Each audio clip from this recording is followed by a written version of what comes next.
சில நேரத்துல மனிதர்கள் நமக்கு எதிராக எழும்புவார்கள். அவங்க ஒருவேளை நம்ம கூட ரொம்ப நெருங்கி பழகுனவங்களா இருக்கலாம். நம்மள நம்மள ரொம்ப நேசித்தவங்களா இருக்கலாம். ஆனா, சில கால சூழ்நிலைகளின் நிமித்தம் எதிரிகளை விடைக்கும் மிக அதிகமாக நம்மளை விரோதிக்கிறவர்களாக மாறியிருக்கலாம். மனிதர்கள் நமக்கு எதிராக எழும்புகிறவர்களாக மாறியிருக்கலாம். ஆனா, எத்தனை மனிதர்கள் எத்தனை நிந்தைகளோட நம்மளை எதிர்த்து நிற்க வந்தாலும், எல்லா திசையிலும் இருந்து நமக்கு பிரச்சனைகள் வந்தாலும், கர்த்தருடைய வார்த்தை என்ன சொல்கிறது என்றால், நீர் கேடகத்தையும் பரிசையும் பிடித்து எனக்கு ஒத்தாசையாக எழுந்து நில்லும் என்று சங்கீதக்காரன் சொல்கிறார்.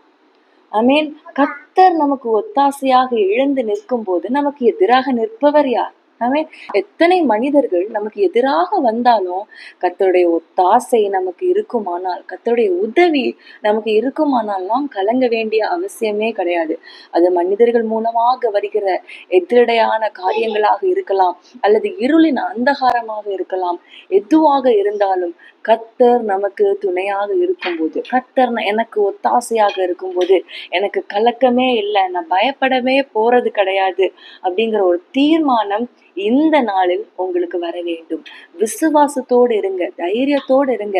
தேவன் எனக்கு ஒத்தாசையாக இருக்கும்போது மனுஷன் எனக்கு என்ன செய்ய முடியும் என்கிறதான ஒரு நம்பிக்கையும் தைரியத்தையும் இந்த நாளில் தானே உங்கள் இருதயத்தில் வளர விடுங்கள்.